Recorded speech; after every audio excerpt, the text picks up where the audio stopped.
Hello and welcome to the Bluff Creek Project Podcast. I am Tate Hieronymus and I am your host. And today I am joined by Liv as my co-host. How are you doing, Liv? I'm great. How are you? Great. We have a great guest on tonight, Terry Carnation.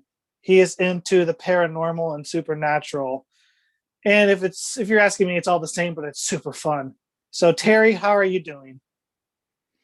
I'm doing very well, Taint. How are you? I've been called worse, but I am doing great.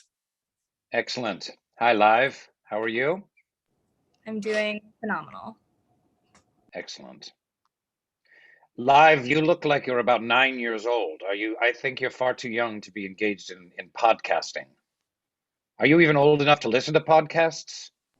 Do they have podcasts for toddlers? Like, does Barney have his own podcast? Maybe. Yeah. You should. Good answer. Good answer, Liv. Taint, why Bluff Creek? What does that have to do with anything? Why that particular location? Bluff Creek, California. This picture behind me, the Patterson Gimlin film. Of course, the Patterson Gimlin film. The guys that I work with, they rediscovered the film site in 2011, and I joined them in 2017. I've been working with them ever since. And I was like, let's get a podcast together to talk about all the stuff we've done and interview people who have been there. So that's why the name. I wasn't aware that's where the famous film was shot, was near Bluff Creek. That's fantastic. Northern California, 1967, October 20th. Would it be possible someday, if you and I, if I don't blow this interview, if you could take me to that site? It's a sacred shrine for those of us in the know. It is very much. And, good thing you asked, because we actually take people down there and show them everything about the film site and where the person was standing when they filmed Roger Patterson. And then Bob Gimlin was there too at that day. So we'll show you all the cool things about that film site area. Yep. Gimlin was there not in a Sasquatch outfit. He was there as a co-director and producer of the film, for those few skeptics who might be listening, assholes. Those skeptics are bastards, man. I tell you what. Right? Nothing gets under my skin more than a skeptic. Sorry, Liv. I'm a full believer. I'm no skeptic. So, Terry. Yes. Liv, do you have a question for Terry? Terry, have you had any personal experiences with Bigfoot? I refer to Bigfoot as Sasquatch out of respect for our Native American brothers and sisters. And yes, I have personally. When camping as a child, I heard some very peculiar noises. They're extremely hard to emulate. I'm sure Taint has heard about some of the recordings they believe to be Sasquatch. But what I heard was a kind of drumming and dancing, and it was dusk, so I my eyes may have deceived me, but I believe that I saw a tribe, a pod, a gaggle. I don't know what you call them. A Sasquatch. Sasquatch, the plural of Sasquatch. It's big feats. Big feats in full dancing mode. I am the only living human being that has ever seen Sasquatch dancing. And to my knowledge, I don't think there's anybody that's ever seen Bigfoot dancing. So, I mean, Terry would be a first in that field, and that's like super cool and a very rare thing to see. Right. So my hat's off to you, Terry, for that. You're not wearing a hat. Figuratively, I am. Figuratively, we all are. And I doff my cap to thee, even though I wear no cap. Of mad respect for your devotion to Sasquatch, to Bigfoot, Yeti, whatever you call said cryptid. Your devotion to this cause, to this ongoing mystery that has perplexed and bedeviled America for hundreds of years. It's really again, I salute you. Not literally, although I could. There, I salute you, literally and figuratively. I'm telling you what, like most people, I devote my life to this subject. Yes. And to see people like Terry coming out and, you know, putting your soul into it, it makes me happy as a researcher. And so yes. I just, yeah, I do the same. I salute you, and I salute everybody who is brave enough to say they believe in something far-fetched as Bigfoot. But everybody is weird and crazy. That's just the world. That is the world. But I have a question for you, Tate. I think that if this had been a 20th century phenomenon, I would be more skeptical. But the fact that Sasquatch lives in Native American legend in dozens of tribes, to me, says that there is absolutely some truth to this matter. How could there not be? What do you know about the Native American connection to the Sasquatch? Well, Native Americans have been talking about real animals such as deer and bear and eagles, and each animal represents something in the Native American community. And such as Sasquatch, it's has the connection of being like honesty. So people who come forward with their stories of encounters, they're very honest about it, and they have everything to lose and nothing to gain from it. So it's kind of a suicidal move, especially nowadays in a scientific matter. Most scientists won't talk about it because it's suicide in their field. But yes, Bigfoot and Sasquatch has been among the native tribes before the white man has ever heard of anything such of that. Excellent. So I hope that answered the question. It didn't answer the question, but it filled time very nicely. That's what I do. I fill time, just like Bigfoot's, man. Sasquatch, you know, you got to do something about it. That's right. That's right. Excellent. So, Terry, what about you, Liv? Have you ever had a sighting, a Bigfoot sighting? Unfortunately, I have not, but I am curious, how big is Bigfoot? You said you've seen many. Are they all the same size? Well, it seemed like there was a pod and there was some baby big feet, some little feet. There were some old gray big feet. There was someone smoking a pipe, and one of them was eating a leg of a deer. So all varying sizes, but all of them moving to the rhythm.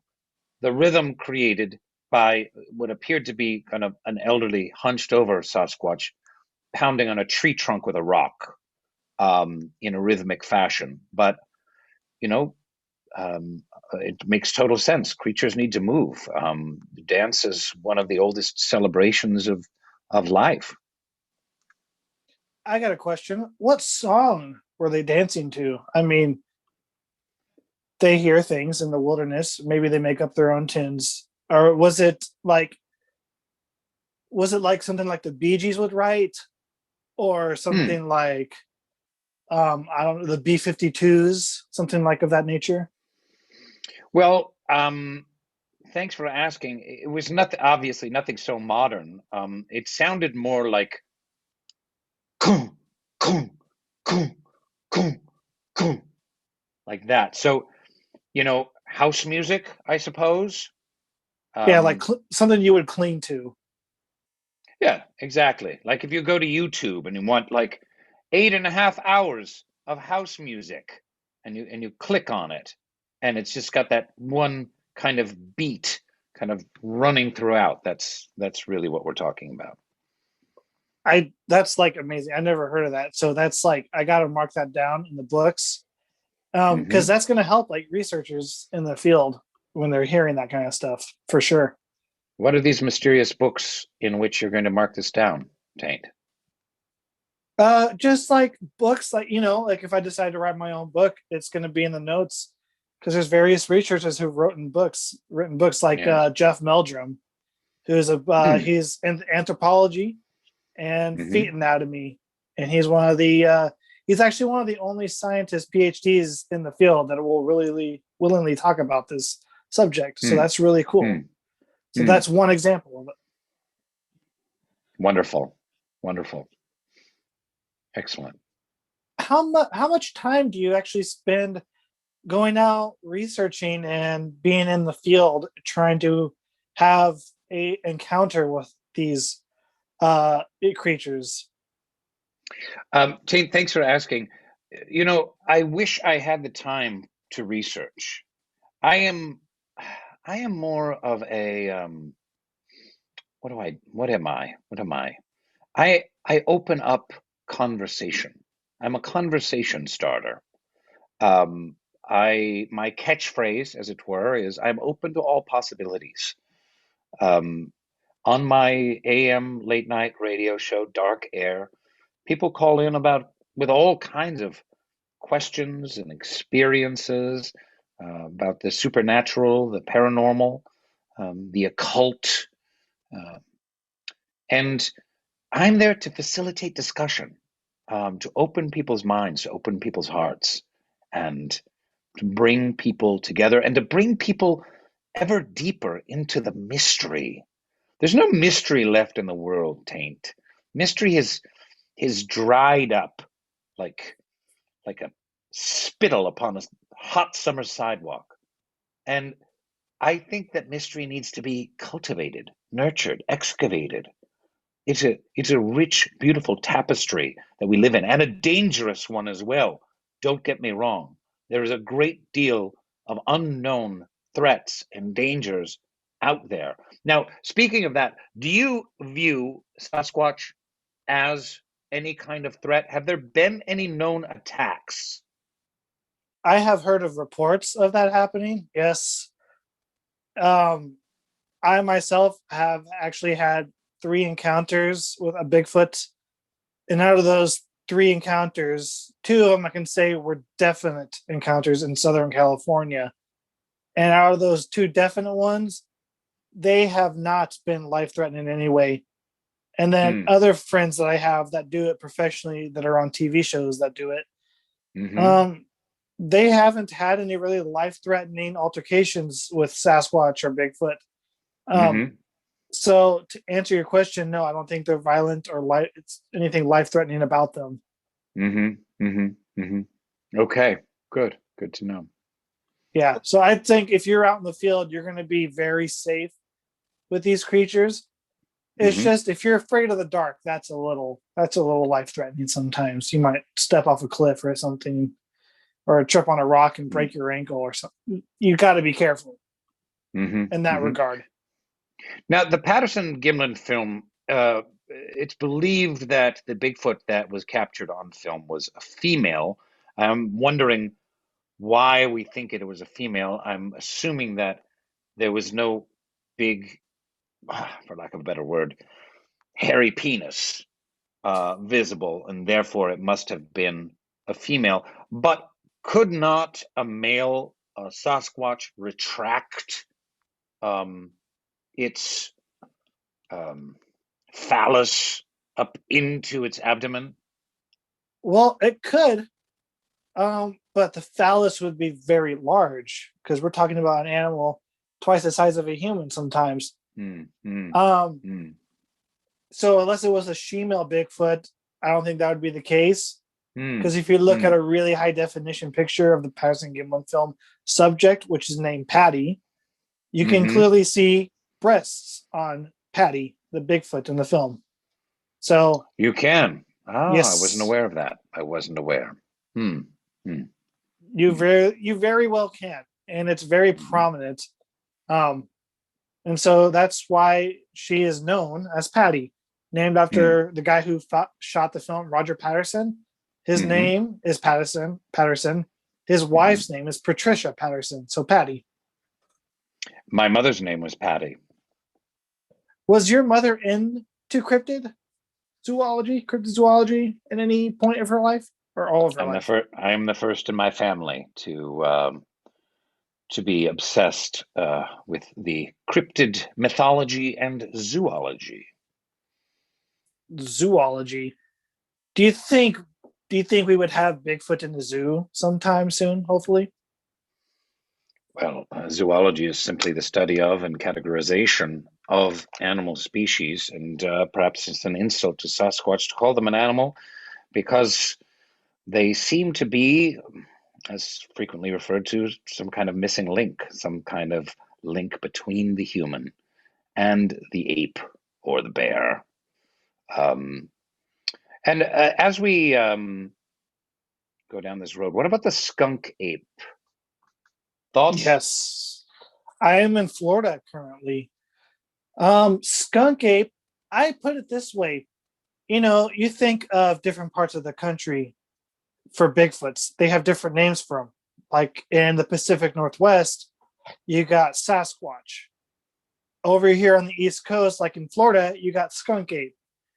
So there's different names for different regions that these animals are in. And I relate it to, like, if you're in southern Missouri or any place where there's cousins marrying each other, those are considered rednecks.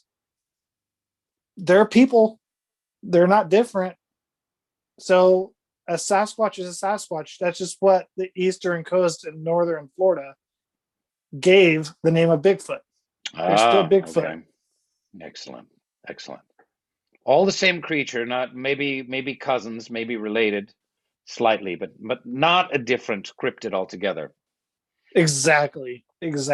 That's a good way to put it, is how I always described it. It may be a little offensive to some people, but then again, what isn't these days? I've been called a skunk ape many times.